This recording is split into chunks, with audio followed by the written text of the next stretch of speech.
ಇದೇ ತಿಂಗಳು 22ನೇ ತಾರೀಕು 1999ರಲ್ಲಿ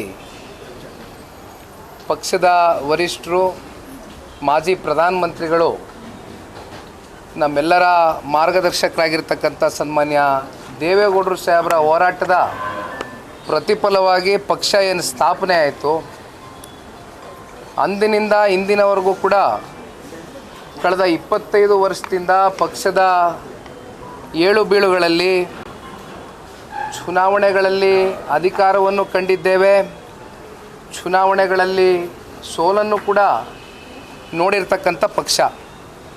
ಆದರೆ ಯಾವತ್ತೂ ಕೂಡ ಹಿಗ್ಗದಾಗಲಿ ಕುಗ್ಗದಾಗಲಿ ಎಂದೂ ಕೂಡ ಪಕ್ಷದ ವರಿಷ್ಠರಾಗಲಿ ಕಾರ್ಯಕರ್ತರುಗಳಾಗಲಿ ಪಕ್ಷದಲ್ಲಿರ್ತಕ್ಕಂಥ ನಾಯಕರುಗಳಾಗಲಿ ಎಂದೂ ಕೂಡ ಅವ್ರ ಮನಸ್ಸಿಗೆ ತಗೊಂಡಿಲ್ಲ.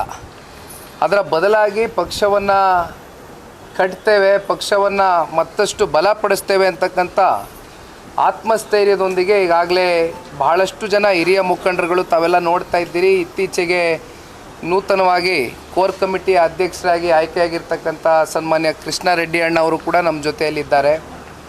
ಮತ್ತೊಬ್ಬರು ಹಿರಿಯಕರು ಪಕ್ಷದ ಸೆಕ್ರೆಟರಿ ಜನರಲ್ ಆಗಿರ್ತಕ್ಕಂಥ ನಾಡಗೌಡರು ಸಾಹೇಬರು ಕೂಡ ಮಾಜಿ ಮಂತ್ರಿಗಳು ನಮ್ಮ ಜೊತೆಯಲ್ಲಿ ಇವತ್ತಿದ್ದಾರೆ. ಹಾಗಾಗಿ ಎಲ್ಲರೂ ಕೂಡ ಇವತ್ತು ಪಕ್ಷದ ಕಾರ್ಯಕರ್ತರುಗಳಿಗೆ ವಿಶೇಷವಾಗಿ 21 ಮತ್ತು 22 ಅಂದರೆ ಇವತ್ತು 20ನೇ ತಾರೀಕು, ನಾಳೆ ಮತ್ತು ನಾಡಿದ್ದು 2 ದಿನ ಕೂಡ ನಾಳೆ ಒಂದು ಧ್ವಜಾರೋಹಣ ಕಾರ್ಯಕ್ರಮ ಇದೆ. ಅದರಲ್ಲಿ ಪಕ್ಷದ ಫ್ಲ್ಯಾಗನ್ನು ಹಾಯಿಸ್ಟ್ ಮಾಡ್ತಕ್ಕಂಥದ್ದಕ್ಕೆ ಸನ್ಮಾನ್ಯ ದೇವೇಗೌಡರು ಸಾಹೇಬರು ಖುದ್ದಾಗಿ ಬರ್ತಾರೆ, ಕೇಂದ್ರದ ಸಚಿವರು ಮಾನ್ಯ ಕುಮಾರಣ್ಣ ಅವರು ಇರ್ತಾರೆ, ಮತ್ತು ದೇಶದಾದ್ಯಂತ ಹಲವಾರು ಸ್ಟೇಟ್ಗಳಲ್ಲಿ ರಾಜ್ಯಗಳಲ್ಲಿ ಇರ್ತಕ್ಕಂಥ ರಾಜ್ಯಾಧ್ಯಕ್ಷರುಗಳು ಕೂಡ ಬರ್ತಾರೆ. ಜೊತೆಯಲ್ಲಿ ಅದರ ಫಾಲೋ ಅಪ್ಪು ನ್ಯಾಷನಲ್ ಎಕ್ಸಿಕ್ಯೂಟಿವ್ ಇರ್ಬೋದು, ನ್ಯಾಷನಲ್ ಕೌನ್ಸಿಲ್ ಮೀಟಿಂಗ್ಗಳು ಕೂಡ ನಡೆಯುತ್ತೆ. ಏಕೆಂದರೆ ತಮ್ಮೆಲ್ಲರಿಗೂ ಒಂದು ಕುತೂಹಲ ಇರತಕ್ಕಂಥ ವಿಚಾರ, ಬಹುಶಃ ರಾಷ್ಟ್ರಾಧ್ಯಕ್ಷರು ಮತ್ತು ರಾಜ್ಯಾಧ್ಯಕ್ಷರು ಮತ್ತು ಅದರ ಒಂದು ವಿಚಾರಕ್ಕೆ ಸಂಬಂಧಪಟ್ಟಂತೆ ತಾವೆಲ್ಲರೂ ಬಹುಶಃ 21 ಸಂಜೆ ಅಂದರೆ ನಾಳೆ ಸಂಜೆ ಈ ಮೀಟಿಂಗ್ ಮುಕ್ತಾಯವಾದ ನಂತರ ಇವೆಲ್ಲವೂ ಕೂಡ ಬಹಿರಂಗವಾಗಿ ಪಕ್ಷದ ಕಚೇರಿ ಮೂಲಕವೇ ನಿಮ್ಮೆಲ್ಲರಿಗೂ ಕೂಡ ಸಂದೇಶ ಬರಲಿದೆ. ಜೊತೆಯಲ್ಲಿ ಅದಾದ ನಂತರ 22 ಬೆಳಗ್ಗೆ ಒಂದು 11 ಗಂಟೆಗೆ ಈಗ ಇಲ್ಲೇ ಬಲಭಾಗದಲ್ಲಿ ಇರ್ತಕ್ಕಂಥ ಈ ಒಂದು ಸ್ಟೇಜ್ ಏನು ನೋಡ್ತಾ ಇದ್ದೀರಿ, ಪ್ಲ್ಯಾಟ್ಫಾರ್ಮು ಭಾಳ ಅಚ್ಚುಕಟ್ಟಾಗಿ ವ್ಯವಸ್ಥಿತವಾಗಿ ಮಾನ್ಯ ತಿಪ್ಪೇಸ್ವಾಮಣ್ಣ ಅವರ ನೇತೃತ್ವದಲ್ಲಿ ಅವರ ಒಂದು ಜವಾಬ್ದಾರಿಯೊಂದಿಗೆ ನಾವೆಲ್ಲರೂ ಕೂಡ ಸಾಕಷ್ಟು ರಾಜ್ಯಾದ್ಯಂತ ಹಲವಾರು ಜಿಲ್ಲೆಗಳಿಂದ ಬರ್ತಕ್ಕಂಥ ಕಾರ್ಯಕರ್ತರಿಗೆ ಯಾವ ರೀತಿ ನಾವು ಅವ್ರನ್ನ ಬರಮಾಡ್ಕೊಂಡು ಪ್ರತಿಯೊಬ್ಬರಿಗೂ ಒಂದು ಊಟದ ವ್ಯವಸ್ಥೆ ಇರ್ಬೋದು, ತಿಂಡಿ ವ್ಯವಸ್ಥೆ ಇರ್ಬೋದು, ಜೊತೆಯಲ್ಲಿ ಭಾಳ ದೊಡ್ಡ ಮಟ್ಟದಲ್ಲಿ ನಿರೀಕ್ಷೆಗೂ ಮೀರಿ ಜನ ಬರ್ತಕ್ಕಂಥ ಸಾಧ್ಯತೆ ಇರತಕ್ಕಂಥ ಹಿನ್ನೆಲೆಯಲ್ಲಿ LED ಸ್ಕ್ರೀನ್ಗಳನ್ನೂ ಕೂಡ ಒಂದಷ್ಟು ಕಡೆ ಒಂದು 3ರಿಂದ 4 ಕಡೆ ಅದನ್ನು ಕೂಡ ಒಂದು ವ್ಯವಸ್ಥೆ ಮಾಡಬೇಕು ಅಂತಕ್ಕಂಥದ್ರ ಬಗ್ಗೆ ಈಗಾಗಲೇ ಕೂಲಂಕುಷವಾಗಿ ಚರ್ಚೆಯನ್ನು ಮಾಡಿದ್ದೇವೆ. ಒಟ್ಟಾರೆಯಾಗಿ ಇದು ಒಂದು ಬೆಳ್ಳಿ ಹಬ್ಬ ಅಂತ ಕರಿತಿರೋ, ರಜತ ಮಹೋತ್ಸವ ಅಂತ ಕರಿತಿರೋ, ಆದರೆ ಒಂದು ಈ ಕರ್ನಾಟಕ ರಾಜ್ಯದಲ್ಲಿ ಒಂದು ಪ್ರಾದೇಶಿಕ ಪಕ್ಷವನ್ನು ಇಷ್ಟು 25 ವರ್ಷಗಳ ಕಾಲ ಇಷ್ಟೊಂದು ಬಲವಾಗಿ ಕಟ್ಟಿರ್ತಕ್ಕಂಥ ಪಕ್ಷ ಬಹುಶಃ ಇದು ಒಂದು ಏಕೈಕ ಪಕ್ಷ, ಅದು ಪ್ರಾದೇಶಿಕ ಜನತಾದಳ ಪಕ್ಷ. ತಮಗೆ ಗೊತ್ತಿದೆ, ಹಲವಾರು ದಶಕಗಳಿಂದ ಎರಡೂ ರಾಷ್ಟ್ರೀಯ ಪಕ್ಷಗಳ ವಿರುದ್ಧವಾಗಿಯೇ ಹೋರಾಟವನ್ನು ಮಾಡ್ಕೊಂಬಂದಿದ್ದೇವೆ.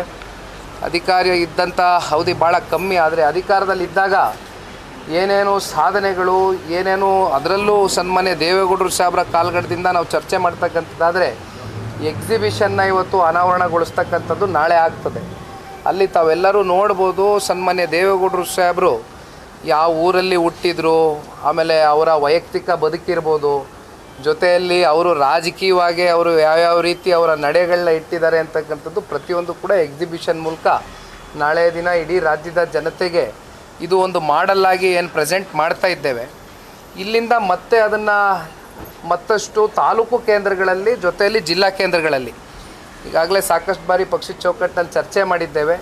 ಇದೇ ಎಕ್ಸಿಬಿಷನ್ನ ವಾಪಸ್ಸು ಒಂದಷ್ಟು ಕಲ್ಯಾಣ ಮಂಟಪದಲ್ಲಿ ಅವೆಲ್ಲವೂ ಕೂಡ ಒಂದು 5ರಿಂದ 10,000 ಜನ ಸೇರ್ತಕ್ಕಂಥ ಅವಕಾಶ ಇರ್ತಕ್ಕಂಥ ಜಾಗಗಳಲ್ಲಿ ಪ್ರತಿ ತಾಲೂಕು ಕೇಂದ್ರಗಳಲ್ಲೂ ಕೂಡ ಇದನ್ನು ವರ್ಷ ಇಡೀ ಆಚರಣೆ ಮಾಡಬೇಕು ಅಂತಕ್ಕಂಥದ್ದು ಪಕ್ಷದ ಚೌಕಟ್ಟಿನಲ್ಲಿ ತೀರ್ಮಾನ ಆಗಿದೆ. ಪಕ್ಷದ ವರಿಷ್ಠರು ಕೂಡ ಆದೇಶವನ್ನು ಹೊರಡಿಸಿದ್ದಾರೆ.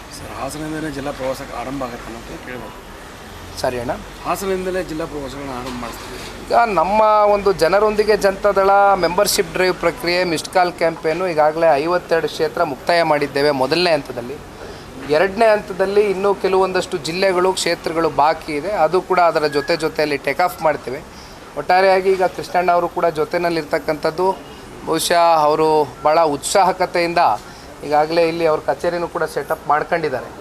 ಸೊ ಹಾಗಾಗಿ ನಾವು ಅವರು ಮತ್ತು ಹಿರಿಯಕರು ನಾಡಗೌಡರು ಸಾಹೇಬರು ಎಲ್ಲರೂ ಸೇರಿ ಈ ರಾಜ್ಯ ಪ್ರವಾಸ ಮಾಡ್ತಕ್ಕಂಥದ್ರ ಜೊತೆಯಲ್ಲಿ ಪಕ್ಷ ಸಂಘಟನೆ ಇನ್ನೂ ಹೆಚ್ಚಾಗಿ ಬಲವಾಗಿ ಮಾಡ್ತೇವೆ. ಸರ್, ಈಗ ಬೆಂಗಳೂರಿನಲ್ಲಿ ಹಾಡೋಗಲೇ ದರೋಡೆ ಆಗಿದೆ.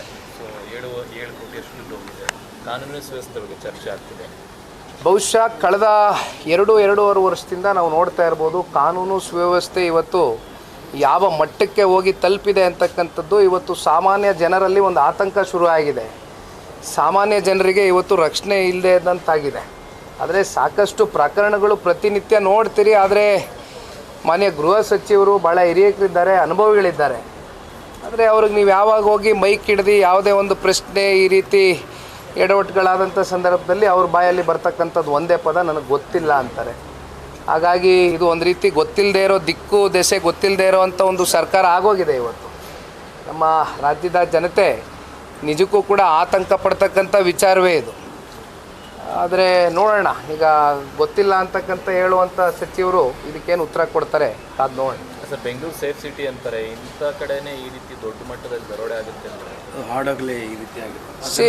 ಈಗ ಯಾವಾಗ ಅಡ್ಮಿನಿಸ್ಟ್ರೇಷನ್ ಲ್ಯಾಪ್ಸಸ್ ಇರುತ್ತೆ, ಯಾವಾಗ ಗವರ್ನೆನ್ಸಲ್ಲಿ ಜೊತೆಯಲ್ಲಿ ಇವಾಗ ಲಾ ಆ್ಯಂಡ್ ಆರ್ಡ್ರು ಈ ರೀತಿ ರೌಡಿಗಳಿಗೆ, ಈ ರೀತಿ ದರೋಡೆ ಮಾಡೋರಿಗೆ, ಕಳ್ತನ ಮಾಡೋರಿಗೆ, ಇವ್ರು ಎಲ್ರಿಗೂ ನೀವು ಪಾಠ ಕಲಿಸೋದಿಲ್ಲ, ಅಲ್ಲಿವರೆಗೂ ಕೂಡ ಒಂದು ರೀತಿ ಇದನ್ನು ಅವರು ಮೋಟಿವೇಶನ್ ಆಗಿ ತಗೊಂಡು ಇದೇ ರೀತಿ ಸಾಕಷ್ಟು ಪ್ರಕರಣಗಳು ನಡೀತಕ್ಕಂಥ ಒಂದು ಸಾಧ್ಯತೆ ಇದೆ. ಆದರೆ ಇದಕ್ಕೆ ಕಡಿವಾಣ ಆಗ್ತಕ್ಕಂಥ ಕೆಲಸ ರಾಜ್ಯ ಸರ್ಕಾರ ಮಾಡಬೇಕು. ಅದರಲ್ಲೂ ಗೃಹ ಸಚಿವರು ಇದ್ರ ಬಗ್ಗೆ ಈ ವಿಷಯವನ್ನು ಗಂಭೀರವಾಗಿ ಪರಿಗಣನೆಗೆ ತಗೊಂಡು ಇದಕ್ಕೇನು ಉತ್ತರ ಕೊಡ್ತಾರೆ, ಯಾಕಾಗಿದೆ, ಹೇಗಾಗಿದೆ, ಇದ್ರ ಯಾವ ರೀತಿ ತನಿಖೆ ಮೂಲಕ ಇದನ್ನು ಯಾವ ರೀತಿ ರಾಜ್ಯದ ಜನತೆ ಮುಂದೆ ಇದನ್ನು ಬಯಲಿಗೆಳಿತಾರೆ, ಜೊತೆಯಲ್ಲಿ ಮುಂದೆ ಈ ರೀತಿ ಘಟನೆಗಳಾಗದೇ ಇರತಕ್ಕಂಥದ್ದಕ್ಕೆ ಮುನ್ನೆಚ್ಚರಿಕೆ ಕ್ರಮಗಳನ್ನ ಯಾವ ರೀತಿ ವಹಿಸ್ತಾರೆ ಅಂತಕ್ಕಂಥದ್ದು ಇವತ್ತು ಈ ರಾಜ್ಯ ಸರ್ಕಾರ ಉತ್ತರ ಕೊಡಬೇಕು. ಸರ್, ಇವತ್ತು ಸರ್ಕಾರಕ್ಕೆ 2.5 ವರ್ಷ ಪೂರೈಸಿದೆ, ನುಡಿದಂತೆ ನಡೆದಿದ್ದೇವೆ ಅಂತ ಹೇಳ್ತಿದ್ದಾರೆ, ಜಾಹೀರಾತುಗಳನ್ನು ಕೊಟ್ಟಿದ್ದಾರೆ. ನೋಡಿ, ಇವತ್ತು ಈ ಕಾಂಗ್ರೆಸ್ನ ಸರ್ಕಾರ ಕೇವಲ ಜಾಹೀರಾತುಗಳಿಗೆ ಸೀಮಿತವಾಗಿರ್ತಕ್ಕಂಥ ಸರ್ಕಾರ. ಏಕೆಂದರೆ ಜಾಹೀರಾತುಗಳು ಇವತ್ತೇನು ಇಷ್ಟಿಷ್ಟು ದೊಡ್ಡ ಪುಟಗಳು, ಒಂದೊಂದು ಪೇಜು 2 ಪೇಜು ಇವತ್ತೇನು ಕೊಡ್ತಾ ಹೋಗ್ತಾ ಇದ್ದಾರೆ. ಅಂತಿಮವಾಗಿ ಇದು ಯಾರ ದುಡ್ಡು? ಈ ರಾಜ್ಯದ 7.5 ಕೋಟಿ ಕನ್ನಡಿಗರು ಟ್ಯಾಕ್ಸ್ ಪೇಯರ್ಸ್ನ ಮನಿ ಇವತ್ತು ಸ್ವೇಚ್ಛಾಚಾರವಾಗಿ ಬಳಕೆ ಆಗ್ತಾಯಿದೆ. ಸುಮ್ಮನೆ ನಾವು 2.5 ವರ್ಷ ಕಂಪ್ಲೀಟ್ ಮಾಡಿದ್ದೀವಿ, ನಾವು ನುಡಿದಂತೆ ನಡೆದಿದ್ದೇವೆ ಅಂತಕ್ಕಂಥದ್ದು ನೀವು ಬಾಯಲ್ಲಿ ಹೇಳ್ತಕ್ಕಂಥದ್ದು ಬೇಡ. ಬಟ್ ಥ್ರೂ ಯುವರ್ ಆ್ಯಕ್ಷನ್ಸ್ ನೀವು ಇದನ್ನು ಪ್ರೂವ್ ಮಾಡಬೇಕಾಗ್ತದೆ. ನೀವು ಥ್ರೂ ಯುವರ್ ಆ್ಯಕ್ಷನ್ಸ್ ಇದನ್ನು ಪ್ರೂವ್ ಮಾಡಲಿಕ್ಕಾಗಿದೆಯಾ? ಎಷ್ಟೆಷ್ಟು ಲೋಪದೋಷಗಳು, ಎಷ್ಟೆಷ್ಟು ವೈಫಲ್ಯತೆಗಳು, ಭ್ರಷ್ಟಾಚಾರದ ನೆನ್ನೆ ವಿಚಾರ ಕೂಡ ನಾನು ಮಾತನಾಡಿದ್ದೇನೆ. ಬಹುಶಃ ಮುಂದೆ ಆ ಪ್ರಶ್ನೆ ಕೇಳ್ತೀರಾ ಅಂತಲೂ ಅಂದ್ಕೊಂಡಿದ್ದೀನಿ ನಾನು. ಇವೆಲ್ಲದಕ್ಕೂ ಫಸ್ಟು ಸರ್ಕಾರ ಉತ್ತರ ಕೊಡಬೇಕಾಗ್ತದೆ. ತನ್ನ ಬೆನ್ನನ್ನು ತಾನು ತಟ್ಕೊಳ್ತಕ್ಕಂಥದ್ದಲ್ಲ. 7.5 ಕೋಟಿ ಕನ್ನಡಿಗರ ಹೃದಯವನ್ನು ಗೆಲ್ತಕ್ಕಂಥ ಕೆಲಸ ಇಲ್ಲಿವರೆಗೂ ಏನಾದ್ರು ಈ ರಾಜ್ಯದ ಸರ್ಕಾರ ಮಾಡಿದ್ದಾರಾ? ಆಗಿದೆಯಾ? ಅವ್ರ ಆತ್ಮಸಾಕ್ಷಿಗೆ ಅವ್ರು ಪ್ರಶ್ನೆ ಮಾಡ್ಕೊಳ್ಬೇಕು. ಇವತ್ತು ಸುಮ್ಮನೆ ಜಾಹೀರಾತುಗಳು ಕೊಡೋದ್ರಿಂದ ಅವ್ರಿಗೊಂದು ಪ್ರಚಾರ ಸಿಗ್ಬೋದು ಅಷ್ಟೇ, ಒಂದು ದಿನದ ಪ್ರಚಾರ, ಅವ್ರಿಗೆ ಸಮಾಧಾನ ಆಗ್ಬೋದಷ್ಟೇ. ಆದರೆ ಇವತ್ತು ರಾಜ್ಯದ ಜನತೆಗೆ ಈ ಸರ್ಕಾರದ ಮೇಲೆ ಸಮಾಧಾನ ಇದೆಯಾ? ನೆಮ್ಮದಿಯಾಗಿದ್ದಾರಾ ಬಡವರು? ಉದ್ಯೋಗಗಳು ಸಿಕ್ಕಿದೆಯಾ ಯುವಕರಿಗೆ?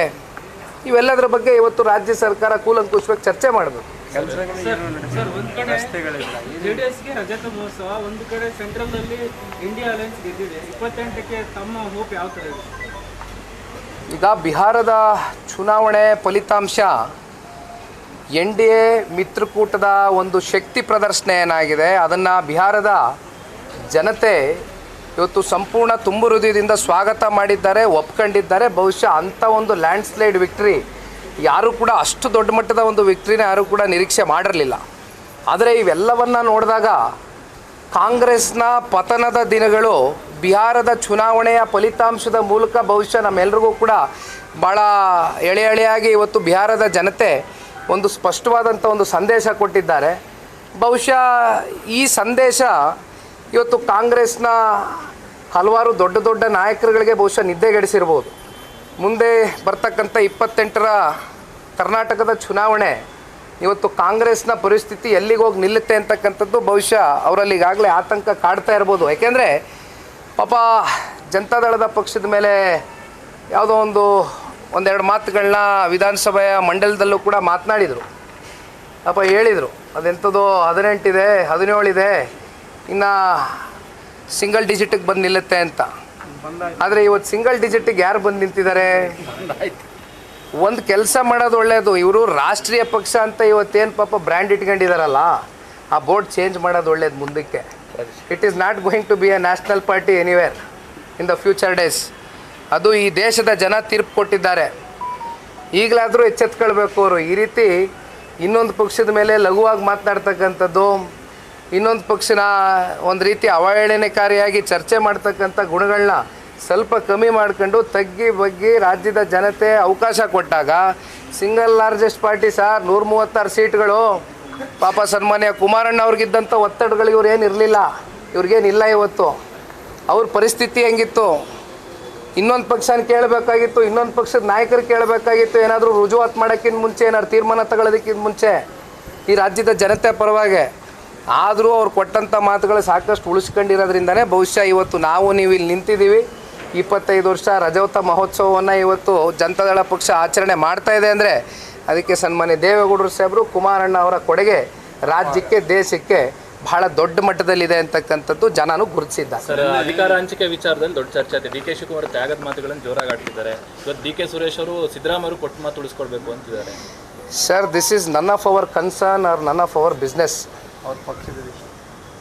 ಅವರ ಪಕ್ಷದ ವಿಚಾರ, ಅವರ ಕುರ್ಚಿಯ ವಿಚಾರ, ಯಾರು ಮುಖ್ಯಮಂತ್ರಿಗಳಾಗ್ತಾರೋ, ಯಾರು ಉಪಮುಖ್ಯಮಂತ್ರಿಗಳಾಗ್ತಾರೋ, ಅಥವಾ ಮತ್ತೆ ಇನ್ಯಾರು ಅವರ ಪಕ್ಷದಲ್ಲಿ ರಾಜ್ಯಾಧ್ಯಕ್ಷರ ಒಂದು ಪಟ್ಟಕ್ಕೆ ಆಸೆ ಇಟ್ಕೊಂಡಿದ್ದಾರೋ, ಇದು ಅವ್ರಿಗೆ ಬಿಟ್ಟಿರ್ತಕ್ಕಂಥ ವಿಚಾರ. ಆದರೆ ಇದರ ಮಧ್ಯೆ ಬಲಿ ಆಗ್ತಾ ಇರ್ತಕ್ಕಂಥದ್ದು ರಾಜ್ಯದ ಜನತೆ. ಒಂದು ಕಡೆ ಕಾಂಗ್ರೆಸ್ನ ಶಾಸಕರಿಗೆ ಅವ್ರಿಗೆ ಎಷ್ಟರ ಮಟ್ಟಕ್ಕೆ ಅನುದಾನ ಸಿಕ್ಕಿದೆ? ನಮ್ಮ ಶಾಸಕರ ಕತೆ ಬಿಟ್ಬಿಡಿ, ಕಾಂಗ್ರೆಸ್ನ ಶಾಸಕರ ಪರಿಸ್ಥಿತಿ ಆಫ್ ದ ರೆಕಾರ್ಡ್. ನೀವು ಕ್ಯಾಮ್ರಾ ಆಫ್ ಮಾಡಿ, ಮೈಕ್ಗಳು ಇಡಬೇಡಿ, ದಯವಿಟ್ಟು ಸೈಡಲ್ಲಿ ಇಡಿ, ಹೋಗಿ ಕೇಳಿ, ಅವ್ರಿಗೆ ಪ್ರಶ್ನೆ ಮಾಡಿ ಎಷ್ಟು ಅನುದಾನ ಕೊಡೋಕ್ಕಾಗಿದೆ. ನಾವು ಮಾಡಿದ ರಸ್ತೆಗಳು ಇನ್ನೂ ಮುಗಿದಿಲ್ಲ. ಹೇಳಿ. ಈಗ ಬೆಳಗಾವಿ ಅಧಿವೇಶನಕ್ಕೆ ಜೆಡಿಎಸ್ ತಯಾರಿ ಮತ್ತು ನೀವು ಶಾಸಕರಿಗೆ ಯಾವ ಒಂದು ಸೂಚನೆಯನ್ನು ಕೊಟ್ಟಿದೆ ಪಕ್ಷದ ವತಿಯಿಂದ? ಪ್ರತಿ ಬಾರಿನೂ ಕೂಡ ನನ್ನ ಉತ್ತರ ಕರ್ನಾಟಕ ಭಾಗದ ವಿಚಾರವಾಗಿ ಚರ್ಚೆ ಆಗದೇ ಕೇವಲ ನಾಮಕಾವಸ್ಥೆ ಅಧಿವೇಶನಗಳಷ್ಟೇ ಸೀಮಿತ ಆಗ್ತಾ ಇತ್ತು. ಈ ಬಾರಿ ಯಾವ ರೀತಿಯಾಗಿ ಜೆಡಿಎಸ್ ತಮ್ಮ ನಿಲುವು ತಗೊಂಡಿದೆ? ಈಗ ನಾಳೆ ದಿನ ಸಂಜೆ ಸನ್ಮಾನ್ಯ ಕುಮಾರಣ್ಣವರು ಕೂಡ ಸಮಯ ನಿಗದಿ ಮಾಡಿದ್ದಾರೆ. ನಮ್ಮ ಪಕ್ಷದ ಶಾಸಕಾಂಗ ಪಕ್ಷದ ನಾಯಕರಾಗಿರ್ತಕ್ಕಂಥ ಬಾಬಣ್ಣ ಅವರ ಸಮ್ಮುಖದಲ್ಲೂ ಕೂಡ ಶಾಸಕ ಮಿತ್ರರ ಜೊತೆಯಲ್ಲಿ ಕೂತು ಈ ವಿಂಟರ್ ಸೆಷನ್ ಏನು ನಡೀತಾ ಇದೆ, ಡಿಸೆಂಬರ್ ತಿಂಗಳು 8ನೇ ತಾರೀಕಿಂದ ಏನು ಪ್ರಾರಂಭ ಆಗ್ತಾ ಇದೆ, ಇದಕ್ಕೆ ಸಂಬಂಧಪಟ್ಟಂತೆ ಇವತ್ತು ರಾಜ್ಯದ ಸರ್ಕಾರದ ವೈಫಲ್ಯತೆಗಳು, ಹಲವಾರು ವಿಚಾರಗಳೇನಿದೆ, ಇವೆಲ್ಲವೂ ಕೂಡ ಏನು ಚರ್ಚೆ ಮಾಡಬೇಕು, ಯಾವ್ಯಾವ ರೀತಿ ಇವತ್ತು ಸರ್ಕಾರದ ವೈಫಲ್ಯತೆಗಳನ್ನ ಎತ್ತಿಡಿತಕ್ಕಂಥ ಕೆಲಸ ಮಾಡಬೇಕು, ಇವೆಲ್ಲವೂ ಕೂಡ ಚರ್ಚೆ ಆಗ್ತದೆ ನಾಳೆ. ನಿನ್ನೆ ಕಸದ ಯಂತ್ರಗಳ ಬಗ್ಗೆ ಒಂದಷ್ಟು ಅಲಿಗೇಷನ್ ಮಾಡಿದ್ದಾರೆ. ಅಂಥದ್ದೇನಾದರೂ ಇದ್ದರೆ ನಿಖಿಲ್ ಕುಮಾರಸ್ವಾಮಿ ಹೋಗಿ ಲೋಕಾಯುಕ್ತಕ್ಕೆ ದೂರು ಕೊಡಲಿ ಅಂತ ಹೇಳಿದ್ದಾರೆ ಡಿ ಕೆ ಶಿವಕುಮಾರ್. ಸರ್, ನಾನು ಒಂದು ಮಾತನ್ನು ಹೇಳ್ತೇನೆ. ಆ್ಯಸ್ ಎ ಕಾಮನ್ ಮ್ಯಾನು ನಿನ್ನೆ ನಾನು ಪ್ರಶ್ನೆ ಮಾಡಿರೋವಂಥದ್ದು, ನಾನು ಜನತಾದಳ ಪಕ್ಷದ ಕಾರ್ಯಕರ್ತ ಅಂತಕ್ಕಂಥದ್ದು ಸ್ವಲ್ಪ ಬದಿಗೆ ಇಟ್ಬಿಡೋಣ. ಕಾಮನ್ ಸೆನ್ಸ್ ಇರ್ತಕ್ಕಂಥ ಮನುಷ್ಯರು ಯಾವ ರೀತಿ ಪ್ರತಿಕ್ರಿಯೆ ಕೊಡಬೇಕು ಇದಕ್ಕೆ ಅಂತಕ್ಕಂಥದ್ದನ್ನ ಒಮ್ಮೆ ಅವರು ಆಲೋಚನೆ ಮಾಡಬೇಕಾಗ್ತದೆ. ಯಾಕೆಂದರೆ ನೀವು ಹೇಳಿದ್ರಲ್ಲ ಹೆಸರು, ಅವ್ರಿಗೆಲ್ಲ ನಾನು ಪ್ರಶ್ನೆ ಮಾಡ್ತಾ ಇರೋದು. ಆ ಕೂತಿದ್ದಾರಲ್ಲ ಹುದ್ದೆ, ಬೆಂಗಳೂರಿನ ಇನ್ಚಾರ್ಜ್ ಮಿನಿಸ್ಟರ್ ಯಾರಿದ್ದಾರಲ್ಲ, ಬೆಂಗಳೂರಿನ ಉಸ್ತುವಾರಿ ಮಂತ್ರಿಗಳು, ಉಪಮುಖ್ಯಮಂತ್ರಿಗಳು, ಅವರು ತಗೊಂಡಿರ್ತಕ್ಕಂಥ ಒಂದು ನಿರ್ಣಯ ಏನಿದೆ, ಆ ನಿರ್ಣಯಕ್ಕೆ ಸಂಬಂಧಪಟ್ಟಂತೆ ನಾವು ಒಂದು ಅಧ್ಯಯನವನ್ನು ಮಾಡಿ, ರಿಸರ್ಚನ್ನು ಮಾಡಿ, ಈ ಹಿಂದೆ ನಾನಲ್ಲ, ಹುಬ್ಳಿ ಧಾರವಾಡನಲ್ಲಿ ನೆನ್ನೆನೇ ಹೇಳಿದ್ದೀನಿ ಪ್ರೆಸ್ ಮೀಟಲ್ಲಿ, ಏನಿದು ಕಸ ಗುಡಿಸುವ ಯಂತ್ರ ಇದೆಯಲ್ಲ ನಮಗೆ, ಸ್ವೀಪಿಂಗ್ ಮಿಷಿನ್ಸ್ ಅಂತ ನಾವೇನು ಕರಿತೀವಿ, ಅದನ್ನು 1,45,00,000ಕ್ಕೆ 2 ಮಿಷಿನ್ನು ಇದೇ ಹುಬ್ಳಿ ಧಾರವಾಡಲ್ಲಿ ಖರೀದಿ ಮಾಡಿರ್ತಕ್ಕಂಥದ್ದು ಇದೇ ಸರ್ಕಾರವೇ. ಭಾಳ ಏನು ದೂರ ಹಿಂದೆ ಏನು ಹೋಗಬೇಡಿ. BBMPನಲ್ಲಿ ಇವತ್ತು 17 ಮಿಷಿನ್ 23 ಕೋಟಿಗೆ ಖರೀದಿ ಮಾಡಿರೋರು ಯಾರು? ಸರ್ಕಾರನೇ ಅಲ್ವಾ? ಅಂದರೆ 1,35,00,000 ಆಯಿತು ಮಿಷಿನ್ರಿ ಕಾಸ್ಟು. ಇವಾಗ 613 ಕೋಟಿ ರೂಪಾಯಿ ನೀವು ರೆಂಟಲ್ ಫಾರ್ಮ್ಯಾಟ್ನ ಅಪ್ಲೈ ಮಾಡಿ 7 ವರ್ಷಕ್ಕೆ ನೀವು ಅದನ್ನು ಮುಂದುವರಿಸ್ತೀರಾ ಅಂದರೆ ವರ್ಷಕ್ಕೆ 1,90,00,000 ಆಯಿತು. ನಾನು ಅದಕ್ಕೆ ನೆನ್ನೆ ಹೇಳಿದ್ದೀನಿ, one of the best highest specification ಮಾಡಲಿರುವಂಥ ಮಿಷಿನ್ ಯಾವುದು ಬೇಡ ಸರ್, ಜೆಮ್ ಫಾರ್ಮ್ಯಾಟ್ಗೆ ಹೋಗ್ಬಿಡೋಣ ಸರ್, ಜೆಮ್ ಪೋರ್ಟಲ್ಗೆ ಹೋಗೋಣ. ಜೆಮ್ ಪೋರ್ಟಲಲ್ಲಿ ಓಪನ್ ಮಾಡ್ತೀವಿ, ಯಾರು ಬೇಡ, ಈ ರಾಜ್ಯದ ಜನ ಚೆಕ್ ಮಾಡ್ಕೊಳ್ಳಿ. 2,05,00,000 ತೋರಿಸ್ತಾ ಇದೆ ಅದರ ವ್ಯಾಲ್ಯೂ. ಬೇಡ, ನಾವು 3 ಕೋಟಿ ಇಟ್ಕೊಳ್ಳೋಣ. 46 ಮಿಷಿನ್ ಬೇಕು ಅಂತಾರೆ, 138 ಕೋಟಿ ಆಗುತ್ತೆ 46 ಮಿಷಿನ್ಗೆ.